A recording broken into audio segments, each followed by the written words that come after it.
This is Acts chapter 27 is what we're going to be covering this morning. And then we have one more class on the text of Acts, and then we have a series of topical classes that we're going to be getting into on various different topics that we're going to cover from the book of Acts. You know, if you've looked ahead and if you've read in preparation for this morning's class on Acts chapter 27, there's a whole lot of travel details and a great deal of detail in there. We're going to go through some of that, and we're going to make some comments from it and glean what we can from the text this morning. Before we get started, let's go to God in the word of prayer. Our great and heavenly Father, we're thankful and humbled that you've given us this account of the spread of your kingdom and your gospel through the work of your apostles and through the work of Paul and so many others who worked diligently and toiled their whole lives to spread that news of the forgiveness of your Son and the way that we may join you in your kingdom, and that the good news has spread throughout the entire world and to us down to this very day. We're thankful for your word here in front of us, and we ask that you'd open our hearts and our minds to it, and that we may glean from it the faith and obedience that you would have us to have. In Jesus' name we pray. Amen. All right. Well, good morning. I did want to start with a couple introductory thoughts that I had, particularly as it relates with this past week for all the school children pretty much in this area with spring break. It's probably pretty lonely around here if you were still here. And my family had an opportunity to go to, the kids are now old enough that I could take them to Washington, D.C. And so your kids achieve a certain age where they're school age and you think they can walk around and they can really appreciate the facts and then appreciate the amount of walking that you're going to have to do, because there's nowhere to sit down in the entirety of DC. There's no sitting. It's just all standing and riding the metro at various different points. And there were a couple things that over the course of that trip that I reflected back on as it relates to this class. And some of the comments, particularly one comment that Dean made, he made a comment that if you were looking at the room in which Paul sat, and Paul was there in one corner as a tattered prisoner, looking very unimpressive. And then in the other hand, you had Roman governors and the various officials looking very important on the other hand. And if you compared those two things and you said, well, who's most likely to be remembered in history? Obviously, you would look at the folks who had power. But really, the point that he made is that the only reason that we really remember and know who these people are is because of the prisoner who was in that room. And as I went to D.C. and I started thinking about that, and I started looking at, when you're there, you're surrounded by all the power of our federal government and everything that it's and plastered on every wall. And I saw some absolutely just amazing sights that I hadn't seen since I was in high school of our federal capitol. And I was just reminded of Dean's words and how the various powers and what the relative importance is of the gospel and the power of God relative to the power of the state. And the power of the state obviously comes from God, and as such, it can exert no power over him. In a contrast between Caesar and Christ for claims on justice and power, it's over before it even begins. There is for as impressive as our federal government is, as impressive as the Capitol building is, as the White House is, as the Library of Congress is, for as amazing as those things are, for the claims of justice that they hold, for the claims of power that they hold, I was just reminded that Paul was in very similar buildings with very similar people who held similar kinds and levels of power. And on the surface, it would appear like this man is nothing relative to the power that's obvious there, that's painted on the walls, the power that Caesar holds. But really, in a relative contest between Caesar and Christ, there is no contest. And as I walked around D.C., that kept rolling around in my head.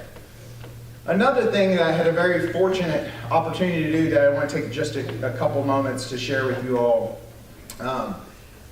Right in the middle of D.C., someone has spent, I can't remember, I think it's the Hobby Lobby people, I'm not positive, but somebody has spent a lot of money to build a 6-story Bible museum in the heart of D.C. And it is fantastic. It is the most epic VBS experience you will have, and I say that as an adult. If you have a chance to go, You know our VBS is good. This is Hollywood production. This is like if we had unlimited funds and resources to do VBS, you need to go. But also there are a tremendous number of artifacts that are there. And one of the things that we've noted in this class, and I want you all to see this, is the role that women and centurions have played in the book of Acts. And particularly early on, we talked a lot about various women that were key, both in the work of Peter and in the work of Paul, and the way that centurions have played a role, and those two very unlikely combinations, the role that they played in the first century in testifying to the lordship of Jesus Christ. This is, if I can get it to pull up here, this is a mosaic that you're seeing on the screen right here. I took this. You see how huge it is. You see the fish emblem there. And I'm gonna focus in on a couple of portions of this in just a second. This mosaic here, they were digging in Megiddo. Megiddo, of course, being there in the valley of Jezreel. They were digging actually for a prison in Israel, and they had to stop when they got here. And they hit this mosaic, and they've uncovered it, and you saw how huge it was. It was a full room in there. And they began to look at this mosaic, and this mosaic is dated from 230 AD. And particularly, you may have noticed there was a couple things on there. There was a fish emblem that was on there. You see this, some wording here, some wording there. This center stone, these fish emblems here. And they set about to uncover what the Greeks said in these areas. And I'm going to show you a couple pictures of them. On this one side, in this image here, it says Gaius, also called Porphyus. So this is his Roman name. This is his Greek name. A centurion. Our brother has made the mosaic at his own expense as an act of generosity. Brutus has carried out the work. This is Megiddo mosaic dated to 230 near the camp of the 6th Legion that was stationed right there outside of Jezreel. And this was a place of worship because on the other end you had this mosaic, and there's two different spots here. So this one that's here closer in the lower mosaic, it says the God-loving Acuptus, which is a woman, has offered the table to God Jesus Christ as a memorial and is dated 100 years prior to the Nicene Creed. This mosaic is the oldest reference that we have to someone writing out and saying that Jesus is God 100 years before it was put in the Nicene Creed. And there's been a lot of talk over the years about at what point Jesus was recognized as divinity. And of course, we claim that Jesus was recognized as divinity in the writings of Paul here and in the works of the New Testament. And here it is 100 years earlier. And also, this other upper inscription says, remember these four women, Pramila, Saria, Dorothea, and lastly, Cresty. And it doesn't say why, but these are four believing women. And one of the three table legs, there was a table on that central stone with the mouth of a roaring lion. There were three of these that set up a table where they likely ate and broke bread, and they prayed in this house. And as we covered the book of Acts, and I saw this, and I thought, this is not that far removed from the events that we're talking about. And here again is a Roman centurion of the 6th Legion in that area, just not far removed from the very events that we're talking about. And we've uncovered this evidence of the belief and the worship of Jesus Christ as God and Lord just in the Jezreel Valley, not that far away from it. So I wanted you all to see that and appreciate that. That's kind of a little bonus before we get into the text this morning. But it was so cool to me that I wanted you all to be able to see and to appreciate the history that's been uncovered there. Now, I went back and I watched Brian's comments from Wednesday night, and there were two, as we got through that, there was one really excellent comment that was made, and Brian had just the briefest amount of time to put that slide up, so I'm going to put it up a little bit here. There were two lingering questions I walked away from on Wednesday night as we completed chapter 26. And if you recall, Brian put up the slide that basically said Paul's been declared innocent of charges by these folks. And this isn't like This is the who's who of the Roman government.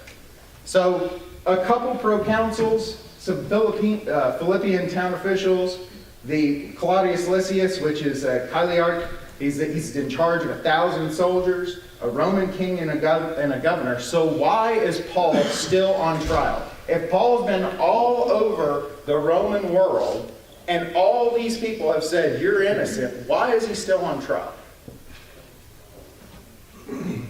That's not what the Jews wanted to hear. That's actually a pretty good answer. So the proximate issue is because Jews everywhere keep pushing the issue.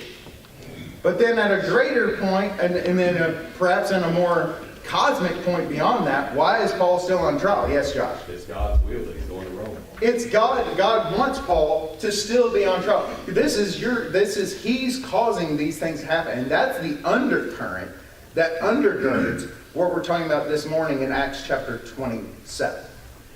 So that was one of my undergirding questions. The other thing was, remember Acts chapter 26, this whole thing with King Agrippa, when Festus inviting King Agrippa, was to do what?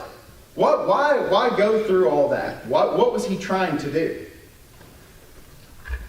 Come up with something to say. Yeah, come up to something to say. So after I listened to Brian's whole class and we got to the end of it, my thought was, what did they come up to say? After all that, I listened to the whole thing and I got to thinking, I'm like, you know what? I'd really like to know what they put in that letter. We don't have any evidence of what they put in that letter, and I don't know. But you get to the end of it with the conclusion that King Agrippa comes to in Festus, and I'm not really sure what they're putting in that letter. But that's just something that it just kind of further proves the point of, you get to the end of all this, and any judge today, if you got to the end of it, this is just a bunch of hooey. Y'all go away. So that was kind of my conclusion that I came to. Now, with that being said, in Acts chapter 27, we come to the story of Paul's actual trip. And I'm going to leave this map up here so you can kind of see and get a good feel for just how far and how much ground we're going to cover. So today, in Acts chapter 27, we're going to start here, and we're obviously going to end all the way over here in Malta.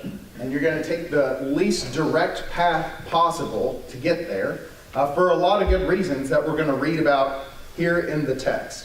So I am going to do a bit of a reading here from Acts chapter 27. So turn with me if you would, and we'll start in verse 1. And when it was decided that we should sail to Italy, they delivered Paul and some other prisoners to one named Julius, a centurion of the Augustan regiment. But, by the way, brief pause before we get into all this. Up to this point, I looked at some scholars. There's been some folks who have done a lot of good work on Paul's life, and as I've mentioned before, there's a number of places, that's not very good. There's a number of places where you can go and get information about Paul's life and his journeys and his travels. One particular scholar who's written a book, I think his name, I can't pronounce his name, is Mayachian or something like that. He's written this book called Acts of the Apostles. And he has actually been to this area of the world, and he's actually done some of the things that Paul has done. I don't know if he's a sailor, but he's a scholar, and he's kind of a Renaissance man, so he's evidently been on some sailing voyages around this area. And up to this point in Paul's life, prior to Acts chapter 27, prior to this point, he counts 11 likely sea journeys that Paul has been on at this point. 11, and when I say journeys, I don't mean like he's been on a boat.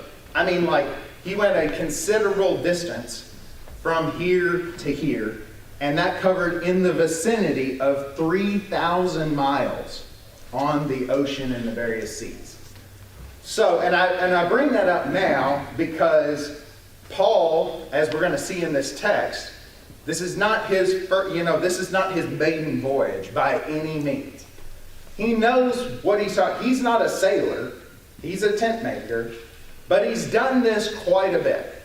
And so he knows quite a bit without divine inspiration about what the Mediterranean Sea is like, what the Adriatic Sea is like. He's been all around this area of the Aegean. So he knows about these things.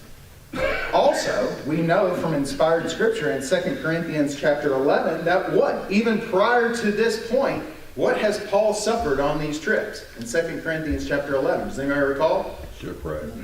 Yeah. He's how many times? 3, wasn't it? 3.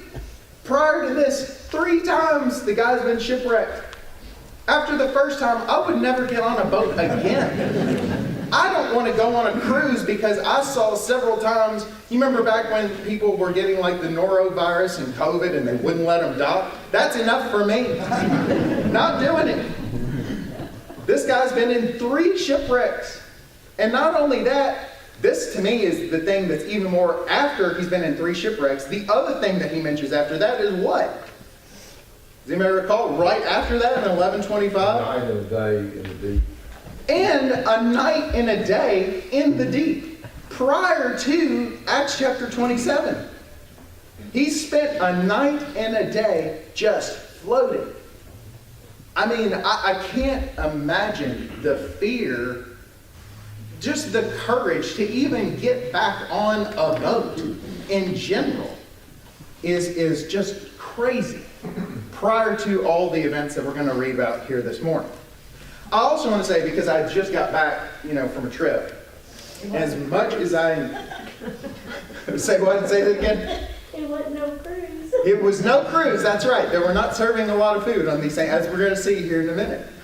I also want to say, as somebody who just got back from a trip, and as comfortable as my accommodations were, and they were great, and as you all know, when we go on trips today, it's fantastic, unless you're Scott and you're going to Alaska. He's really the one doing it.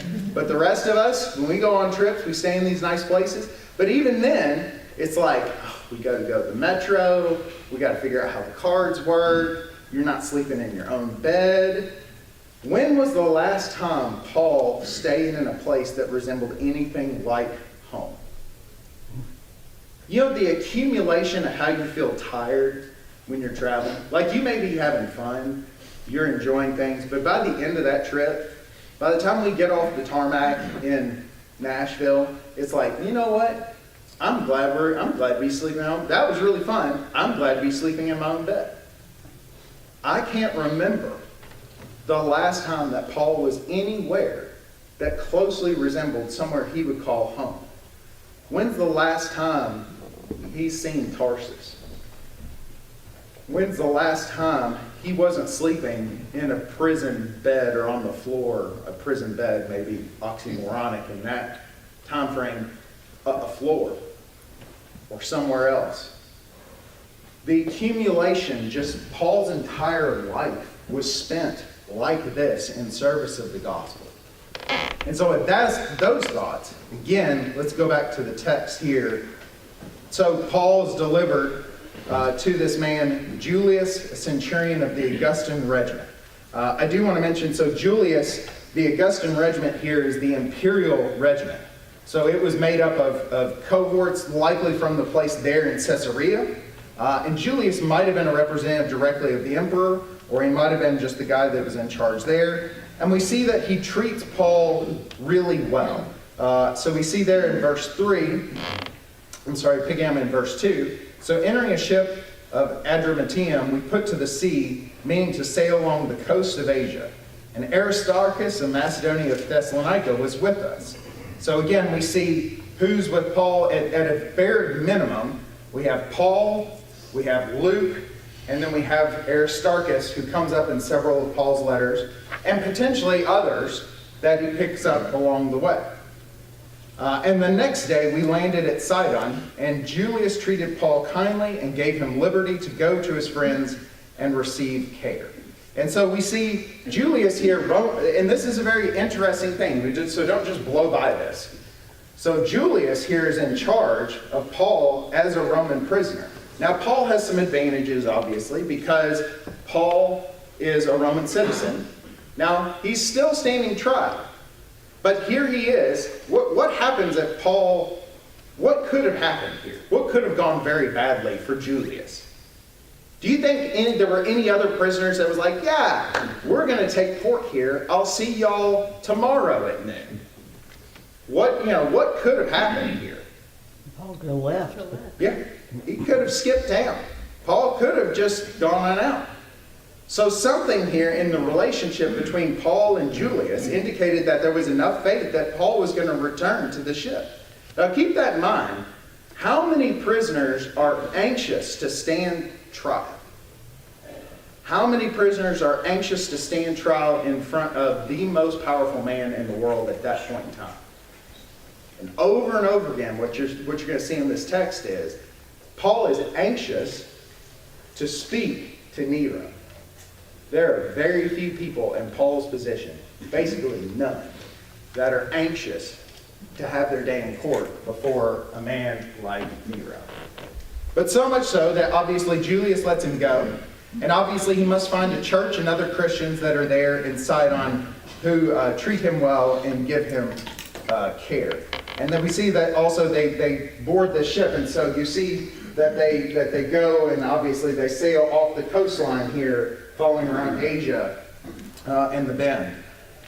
And when we had put to sea from there, we sailed under the shelter of Cyprus. And when it says under the shelter, it means because the winds were contrary. So basically there's strong winds, and so they sail in this narrow to not be blown off course from the northeastern winds. They sail here over this area of Cyprus to give them some buffer from the winds. And when we had sailed over the sea, which is off Cilicia and Pamphylia, we came to Myra, a city of Lycia.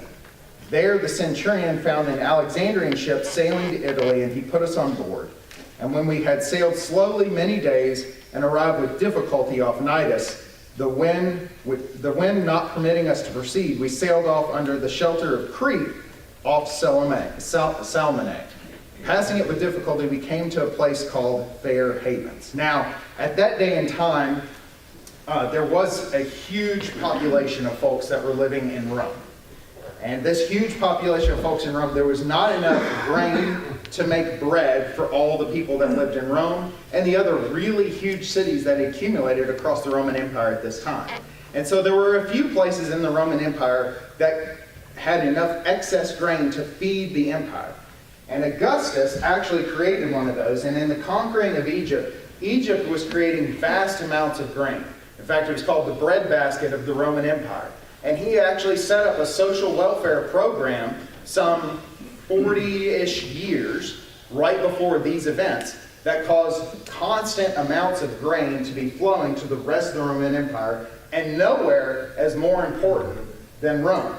Because, as later emperors will say, you appease the crowds in Rome by two things: bread and circuses. And by that they meant the Roman gladiatorial games. And so there was a huge amount of wheat that was constantly in flux here, coming out the Mediterranean from Egypt. And this is the kind of ship that they find that is carrying wheat that is destined for Italy at this point on time.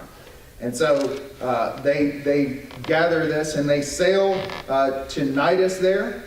It's 130 nautical miles from Myra to Cnidus. It should not have taken as long as it took. It took a very long time, which indicates the great difficulty in the contrary winds that are happening there.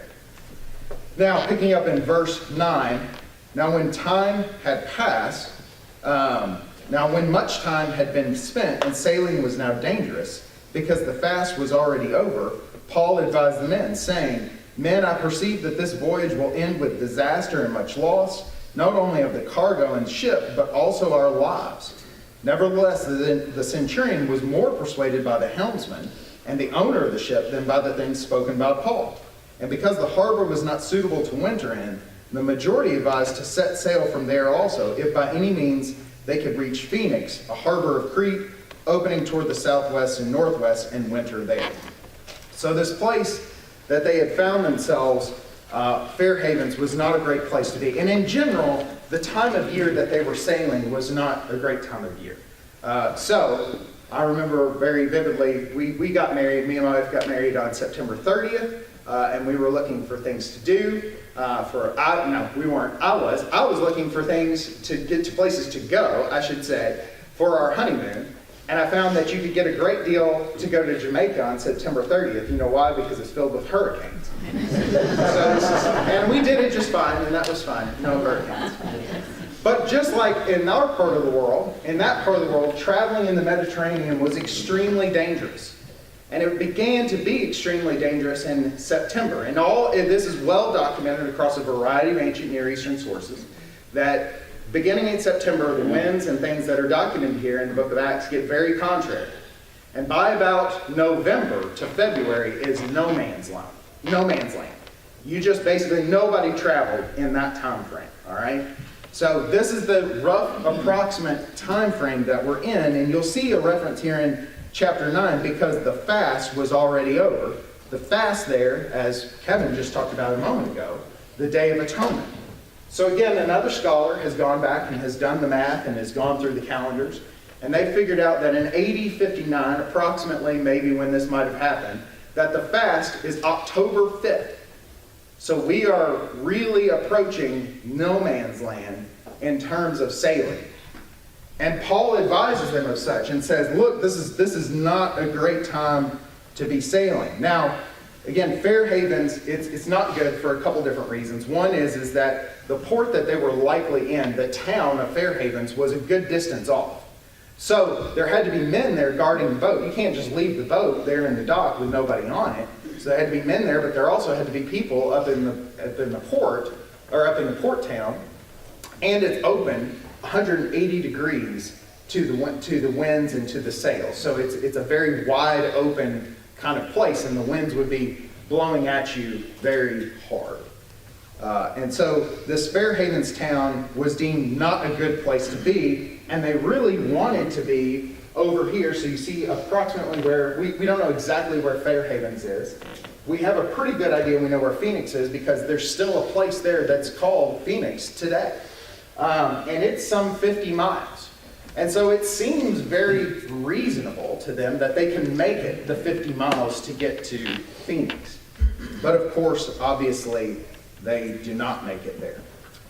Let's pick up in verse 13. When the south wind blew softly, so initially the south wind blows softly. Supposing that they had obtained their desire, putting out to sea, they sailed close by Crete. But not long after, a tempestuous headwind arose called the Euryquilion. So when the ship was caught and could not head into the wind, we let her drive. And running under the shelter of an island called Cauda, we secured the skiff with difficulty. When they had taken it on board, they used cables to undergird the ship, and fearing lest they run aground on the Sardis sands, they struck sail and so were driven. And because we were exceedingly tempest-tossed, the next day they lightened the ship. On the third day, we overthrew the ship's tackle overboard with our own hands. Now when neither sun nor stars appeared for many days, and no small tempest beat on us, all hope that we would be saved was finally given up. Now, the rest of it, which is where we're going to spend the rest of the class this morning, talking about the tempest and what happens here. But I want you to just imagine, they set out initially, and they hit these, the Euryquilion is literally the words north wind and east wind combined together and to make one thing. So the winds are blowing very, very hard out of the northeast, and they're pushing them back. Where's the very place they want to go? Northeast. Where's the place that they can't get to? Northeast. That's driving them exactly away from the place that they want to be. And day and night in the Mediterranean, these giant waves are hitting this boat. And I'm not particularly seasick. Megan is horribly seasick, or is horribly motion sick. But you can imagine day and night just the topsy-turvy of that boat getting slammed over and over again. And you can't rest, and you can't get dry. And how many people are on the boat? 276. And this isn't a cruise liner again. You know, there's zero privacy. There's zero room. There's nowhere to go that you aren't going to be wet and that you aren't going to be turned. And day in and day and night, you're just being tossed. Yes, John? And without the sun and the stars, they had no idea where they were. And without their main means of navigation, they have no idea where they were. And they're in this for days. Days of this. Now I want to pause right there because this is the penultimate chapter of the book. And it seems to me that powers are pushing against Paul making it to Rome. It's everything in this chapter is like, he's not going to make it. He's not, nature itself, the world itself, if it's not Satan, if it's not dark powers, at least the world itself is pushing against Paul making it to Rome. Everything is fighting against this being an eventuality. And Luke kind of writes the narrative in that way. Something doesn't want this to happen. And that's in spite of, at the very least, God is allowing great difficulty for something he willed to happen. Has he not said prior to this, Paul, this is what you're going to do? Could he have just had smooth sailing to get to Rome? Of course he could. But it is just the way that the growth of the church and the explosion of the kingdom has happened. Again, as we've said earlier in this class, everything in the book of Acts, even though this is what Jesus wants, even though this is what God has designed to happen, is that the kingdom would grow and increase and would spread. It's not a smooth from left to right graph transition. And this is one of those things where it seems like the entire world is fighting against the eventuality that Paul gets to Rome and speaks these words to Nero, to the same kinds of men that he's declared already all over the Roman Empire. It's being actively fought against to let Paul get to Rome. And so in this climactic case that builds all the way up through Romans chapter 28, that culminates in Paul being bitten by a viper. So think about the seed and then being bitten by a snake. Just everything is fighting against the ultimate eventuality that we've been working our entire way to. What is the advance of the gospel? You're going to proclaim my name where? Jerusalem, Judea, Samaria, and then ultimately to the ends of the earth. And where's the most capital of the ends of the earth? Rome. This has been the destination, and so it seems like everything is fighting against it. Additionally, in the Greek in this passage, and you can see it a little bit in the English, this passage seems to focus on the soteriology, the salvation of the 276 people in a mirror image of the Jonah story and even other Greek sailing stories. So over and over again in the text, the word soter in Greek, or saved, is being used over and over again. Will they be saved? Will they be saved? How will they be saved? What's going to be saved? You can imagine. Now, what's interesting is Luke doesn't record for us all the things that Paul did, but knowing Paul, what do you think he spent this entire journey doing? Since these folks got on this ship, what do you think they've heard nonstop? Preaching. Yeah, the whole time. The longest tent revival ever on a boat has gone on over and over and over at all these stops. To go. And no place to go. You can't get away from this guy. He won't shut up about it. And now, just when Paul's been declaring the power of his God and of his king Jesus, and how he's going to go and speak to Nero about this king, and just when they're supposed to be getting close, it seems like the world is fighting against him. And in the vast majority of stories, and in Jonah's story and in other stories, it's usually what? It's usually one man who's done something horrible that's provided the doom of all of us. And that story is not particular to Jonah. There's a variety of other stories in ancient literature that talk about the exact same kind of thing. But this whole story turns it all on its head, because how is the only way that they're going to be saved? You stay in the boat with Paul. You hitch your wagon to Paul, even though everything around you looks like it's just going to pop. That the chaos of the sea is going to win, that you're all going to be thrown overboard. No, the only safe place to be is in the boat with Paul, believing in Paul. And so these people who've heard Paul talk about over and over again the power of his God, the glory of his God, what he's doing, now's the time. Now's when the proof is in the pudding. When the sea is bearing down, when this uncontrollable force is bearing down, If you're Theophilus and you're reading this and you're thinking back to Luke in the first volume and it's talking about how Jesus has conquered the sea, and now you get to Acts chapter 27 and the question is, can he do it again? Can he save Paul out of this tempestuous sea of chaos that's preventing him from getting to his ultimate destination? And the assurance that's given there is in verse 24. So after all this is going on, Paul says in his very Pauline way, I told you so. You shouldn't have done that. But in verse 24, do not be afraid, Paul. This is what the angel said to him, and he's relaying it to all the men there on the boat. Do not be afraid, Paul. You must be brought before Caesar, and indeed God has granted you all those who sail with you. Paul's central assurance is that he must stand before Caesar. Paul is anxious to see. Imagine how crazy that sounds. Here's a Roman prisoner that says, my God said, and I'm anxious to go, stand in front of Nero and testify to the power of my God, because God has commanded an attack. And in that moment, he sounds more like an ambassador of the kingdom than a prisoner of Nero. And that's what I think God intended.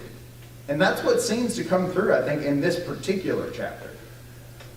And so, in the storm, obviously, the text goes on to talk about, as they get close to the island, they drop several anchors to try and close, and they can kind of hear. And even as I was reading through some of this, in that particular area, as you're getting close to Malta, you can actually hear the sound of the waves hitting the breakers. So the sailors are hearing this over and over again as they get closer and closer. And they can tell by the soundings that they're taking that they're getting closer. And so some men try and jump ship. The sailors know what's going to happen. So they try and jump ship. And Paul, of course, says, hey, stop them. They're not supposed to be doing that. So they cut out the ship. And of course, we see as they get closer that the ship breaks apart and that they swim, and many of them swim to shore. And so as we kind of close here this morning, you know, the faith and hope of God. So I missed an important point of all that. Let me stop and rewind a little bit. So Paul declares them to this. He says all these things, and then on day 14, on verse 33, it says, as day was about to dawn, Paul implored them all to take food, saying, today is the 14th day you have waited continuing without food and eating nothing. Therefore I urge you to take nourishment, for this is your survival, since not a hair will fall from the head of any of you. And when he had said these things, he took bread and gave thanks to God in the presence of them all. And when he had broken it, he began to eat. Then they were all encouraged and took food to themselves. From this long time, they've eaten basically nothing. How could they? How seasick would you be after 14 days of just a constant back and forth? But a familiar scene happens here. Paul breaks bread. And in the sight of all these people, these 276 people, these people he's been telling about Jesus Christ as the Lord of the world, that he's king of all, that he can do anything. He's done these miracles before me. He takes this bread, he breaks it, he blesses it, and distributes it. And in the breaking of bread, and in the distributing of that nourishment, the people aboard that boat find hope. They find encouragement. They find belief now suddenly in what Paul is saying. In this scene that's very reminiscent of lots of other scenes that we've seen, now suddenly they begin to believe and they begin to take strength for what's going to come ahead. And of course, as they take that and as they get close to the bay, which by the way, in Malta, there's now a place called St. Paul's Bay. You can Google that, St. Paul's Bay. It's there. I forgot to put a picture up, I'm sorry. But there's St. Paul's Bay there, so we know exactly where they came aboard. And as the ship breaks apart, those who can swim are told to get off and swim, and those who can't grab pieces of the boat or assistance from others. And not a single person dies from all of it. Not a single person. They all make it to shore, just as Paul has said. You know, I don't know after that, when they're all sitting there, when these we don't have a record of what happened with these 276 people. But don't you know the rest of their lives were shaped by this incident? We were with this guy for months, and he was telling us about the power of his God, and we were thrown all over the Mediterranean. It was the worst episode of Gilligan's Island we've ever experienced. And we were tossed everywhere. And then suddenly, Paul says, this is what's going to happen. And every single one of them makes it.